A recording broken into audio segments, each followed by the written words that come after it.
I'm going to explain. I am going to teach. I'm going to make sure that you understand the 5 steps to self-love, because people ask this question over and over again. They research it on Google, they make videos about it. And a lot of times what these steps aren't really saying anything. A lot of the stuff sounds good, but is it something that we can put into practice? So in this video, I'm going to make sure this is something you can indeed understand and practice. I'm Shira, and I help people embrace self-love and make a shift to a more abundant way of life. So what I'm going to do is I'm going to actually show you on my computer that people are asking about this. So 5 steps to self-love. What are the 5 steps to self-love? And so they have them here. So I'm going to click on the most popular post responding to this question. And they give you a little backstory. And the first one is, first step to self-love, they say to make peace with your insecurities. Now, I'm a high school teacher. I teach public high school. I've taught high school for decades. And I know that if I said this to my students, they'll be like, and what does that exactly mean? Like, okay, and if I understand what it means, like, how do I do that? All right. So it talks about like, well, you can acknowledge your lingering insecurities and forgive yourself for having them because you're only human and it's okay. But when we have insecurities, how can you just say make peace with them? So my way of explaining the first step to self-love will be this: make peace with your past. Don't want to say make peace with your insecurities, but make peace with your past.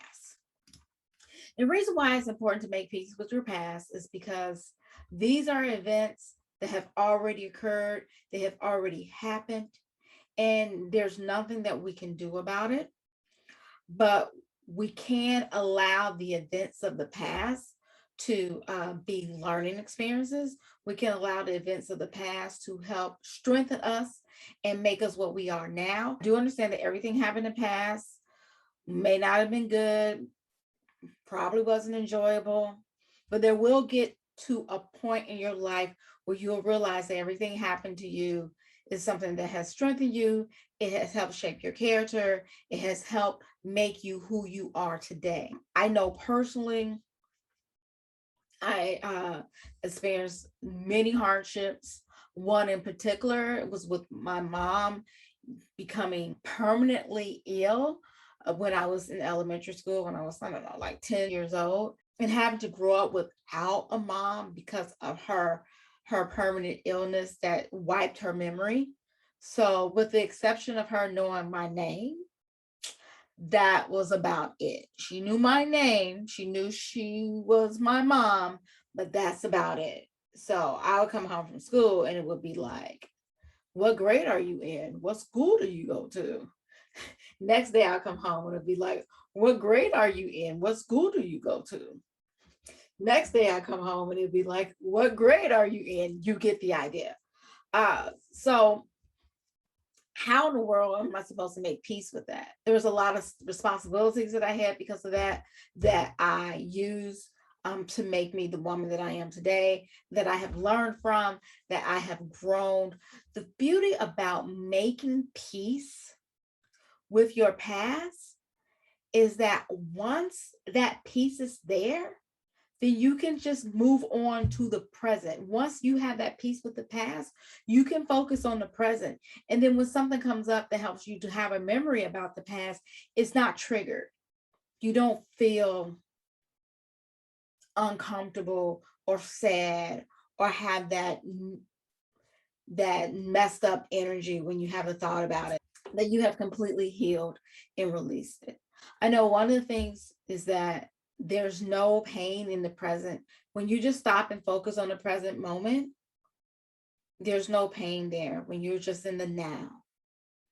And then some people will say, well, I don't know if that's true because I'm in the now right now. And I look. But the thing is that now is always changing. It is now and now and now. And by the time that you're able to acknowledge the now, that now is no longer there. That now is now the past, and the present is here, and then it's here, and it's here. Quick self-love tip is to just, if you can stay tuned into the present moment, you will have peace about your past. I would say make peace with your past. And that's easier said than done. So that means that if you need counseling, if you need to go to therapy, you need to talk to someone about it. If you need to write things out and journal it and write some letters to some people who made you upset and then ball it up and throw it away, then that's fine. But making peace with your past is the first step. It doesn't mean that you have to like it. It doesn't mean that you have to say that you enjoyed it or act like all of it was for your good. That's up to you to decide. But to be at peace with it, that is something that have occurred, and now you're moving on from that. There's going to be a series on this where I go in depth in each one, where I spend a lot more time on each one. So this is just the overview before the 5-series video on self-love. And if you're interested in this, and if any of this is resonate with you, then I'm going to invite you to subscribe to the channel. We do have the Self-Love Experience podcast season 2 premiering. If you are interested in being on the mailing list for the Self-Love Experience podcast, or to learn more about self-love and to get assistance on your self-love journey, then I'm going to invite you to go to my website at www.shiranicolesmith.com and to sign up, where you can get an email to you, all 5 of the individual series based on this video, the 5 steps to self-love. And I would love for you to sign up to get that. All right, let's move on to number 2. So the second step in self-love on this website is saying that you should accept that perfection doesn't exist and accept your flaws. I'm just going to play devil's advocate here. So it talks about second step to self-love is to realize that perfection doesn't exist and accept your flaws. I'm going to switch it around a little bit. I'm going to say realize that perfection doesn't exist, but highlight your strengths. Sometimes we're so focused on our flaws, we're so focused on what's wrong, that we fail to accept the things that we do right. We fail to acknowledge the things that we actually like about ourselves. We fail to appreciate the things that are positive. And then when someone sees the positive things in us, sees the great things that we offer and we contribute to this world, that only you can offer, that only you can contribute to this world, and then someone compliments you on that, a lot of times that person now, when they receive a compliment, they're like, oh no, not me. Oh no, see, this is what happened. No, that wasn't really good. And they're not even able to accept a compliment. If that's you and you find yourself not able to accept the compliment or making excuses for things when people give you a compliment, then this series is definitely for you. There's already enough attention to our flaws, and we are aware of our flaws and embrace your flaws. Everyone has these flaws. Everyone has them. But for my 5 tips in embracing self-love and my 5 steps of self-love, I actually want you to recognize your strengths and be drawn more to your strengths and see yourself as your strengths. Your weaknesses is fine. Know your weaknesses. That is very important. But also highlight your strengths. Most of the time, there's somebody close to you, a family member, somebody that's going to point out the weakness. They're going to point out the flaw. Don't worry about that. But really revel in your strengths. And if you have a good moment, savor the good moment. Don't be so busy moving that you're not able to just really experience that. Yeah, I did that. Yeah, that was good. No, it wasn't perfect.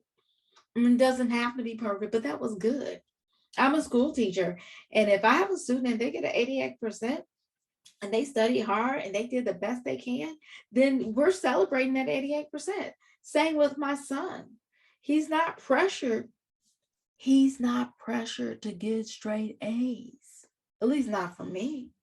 Just want him to do his best and to feel that creative freedom to flourish in his strengths. Yes. All right, moving on to number 3. So number 3, they're saying, to discover what is important to you. So once you learn to stop attaching your self-worth to the way you look, or you give your mind the opportunity to explore the things that are truly important to you, explore the world, whether in person or virtually, discover the things that make your soul sing. These are the things your mind deserves the opportunity to focus on. Oh my goodness, I couldn't agree with this more, but I do have a different wording for it because I want to have a way to speak to those who may not understand what that means. So what do you mean by discover what's important to me? And that is number 3 for me would be to connect to your soul. Now, this may sound a little weird, but I personally believe, and I'm not alone in this, but a lot of people believe that we are a soul, and we're a soul that's living in this body. And so much times we get so caught up in the outer appearances of this body that we know will die. Our body will die one day. It is guaranteed. But the soul, I don't know. I don't know if the soul goes. Many believe that the soul is eternal, and I believe that soul is eternal, which is why we don't like the idea and the concept of death, because it's something in us that knows that we are eternal beings.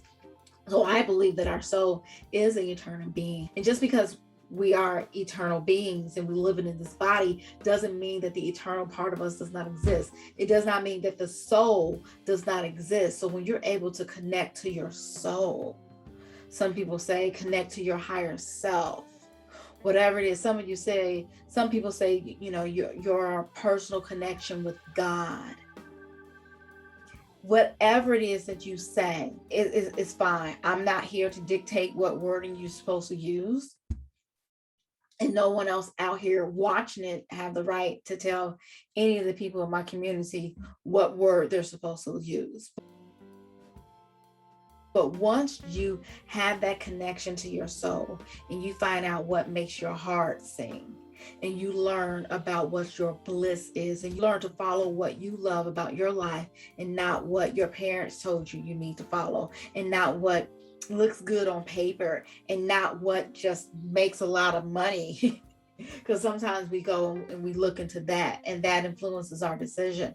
But what is it that you love? What is it that makes your soul sing? And you could ask this question to yourself, and I promise you that answer will come, and it will come from your soul. It won't come from here. It'll come from here. All right, number 4. So on the website, they say that you need to grow in ways that support what's important to you. Grow in ways that what's important to you. So they said number 3 is what's important to you. Number 4 is grow in ways that support what's important to you.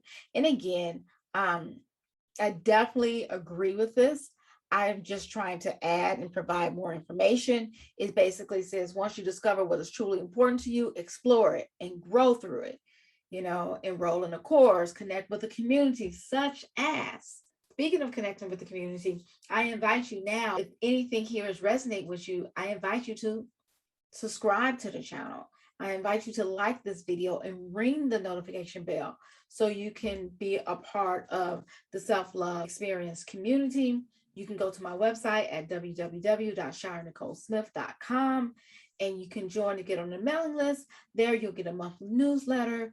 You'll get free digital gifts and updates and tips and tools and techniques to help you embrace your self-love experience and to help you shift to an abundant mindset. This is going to be the 5 steps of self-love series that is going to lead us right into the 2nd season of the self-love experience. So there'll be one video released each week on this channel, or you can submit your email to be on the mailing list for the newsletter and other goodies, and it will go directly to your email, to your inbox. So what I wrote down for number 4 was to monitor your self-talk. And that means that when you are thinking and you hear those thoughts in your head, what's really interesting to me, this goes back to the soul, is that you could have a thought and then you could observe yourself have a thought. I'll say that again. You can have a thought And then you can observe yourself having that thought.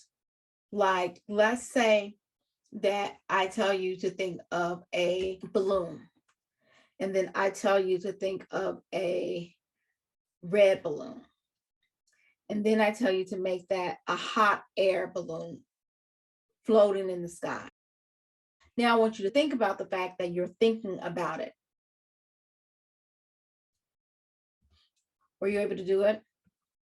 Because I can think about the balloon, and then I can realize that I'm thinking about the balloon. Listen for your next thought. If you truly listen for your next thought, there won't be a next thought because you're listening for that next thought. But you also can observe that you're listening for a thought. This may be too fancy and too advanced for the first video. I don't know, but I just find it to be cool. You do want to monitor your self-talk. You want to monitor the voices that's in your head. You want to monitor the thoughts that you're having, and just think about, what are you thinking about during the day? And what are you thinking about? Is it something in the past? Is it something in the present? Is it something in the future? Also, what are you thinking about? Is it something productive? Is it something that's taking you in a direction of what's important to you? Is it something related to your bliss? Or are you constantly thinking about things that happened in the past? And it doesn't have to be far past. It can be an hour ago. It can be a day ago. Are you constantly thinking about who made you upset, or how you can get back at them, or what you're going to say when you see somebody that you need to read because they said something to you that you didn't like? What are dominating your thoughts? Are you constantly thinking about bills that you need to pay or what you don't have? Oftentimes, we don't know what our thoughts are. We don't take the time to step back and monitor them. So once you take the step back and monitor your self-talk and just pay attention to it, because you love yourself enough to not allow your mind to just go and your thoughts to just go. You are learning to love yourself enough to care about the thoughts that are in your head. And I'm not asking you to judge any of these thoughts. I'm just asking you to monitor them. And when we have a series, I will go more into depth about how to do that and what things that can help you with that. And last but not least, number 5. And again, I know that they have something for number 5 that's not going to be my number 5. I could already guess. Rinse and repeat. They have rinse and repeat, meaning self-love isn't a destination, but rather an ongoing constant choice. Continually check in with yourself. Make sure those old insecurities or new ones aren't morphing into obsessions. Remind yourself to accept your flaws, review what is important to you, and find new ways to support those things. Now, that was beautiful, but I'm going to tell you what my students would have said. My students would have said, number 5 didn't give any new tips. It didn't give anything new. It was just a summary of the previous 4. And my students would be correct. So what I'm going to leave you as the number 5 steps to self-love is have a me day, and have me days as often as possible. It is a day that you can get away and have that day to yourself. And when I say get away, it could be having the place to yourself. It could be watching your favorite show and curled up with your favorite book, or enjoying some popcorn and some red wine. It could be getting your nails done. It could be going to the beach by yourself and rubbing your feet in the sand. For me, in my me day that I had today, was I took a personal day off work and I rode a bike. Very, very simple. Very, very easy, but it was something that I wanted to do. And I rode a bicycle and I had a good time riding a bicycle. And that was my me day of loving myself and just enjoying myself and just spending some time in gratitude. It can be something simple. It can be having dinner with yourself, but something that you do to treat yourself nicely and let that focus be on you. We'll talk more about ideas and things that we can do in depth for your me day, but there you have it. Those are Shira's 5 steps to self-love. So let's do a recap. The 5 steps to self-love. So number 1 is making peace with your past. Number 2 is knowing that no one's perfect, putting off the pressures of being perfect, but also spending some time savoring and really enjoying whatever your strengths are. Like, it doesn't have to be perfection, but enjoying whatever your strengths and gifts are. 3 is connecting to your soul. Your soul is there. Don't ignore your soul. Love your soul. Connect to your soul. The more you love your soul, the more your soul will love you, and the more you will love yourself. Number 4 is to monitor your self-talk. Do not judge your self-talk. In the series, I'm going to give you more tips on how to do that. And number 5 is have a me day and have them often. So there you have it. If you like this video, I am going to ask for you to share it with some of your friends, share it in some of the Facebook groups that you may be in, email it to some coworkers. That can be your act of kindness for today, and bring them in on the 5 tips to greater self-love. We'll be releasing one each week, up to 5 weeks, and then that will lead us to the season premiere of season 2 of the Self-Love Experience podcast with your host, me, Shira Nicole. So the next time, I wish you love, peace, and prosperity on your life and over your loved ones. If you like this video, make sure that you subscribe, hit the like button and the notification bell, or sign up on my website at www.shiranicolesmith.com.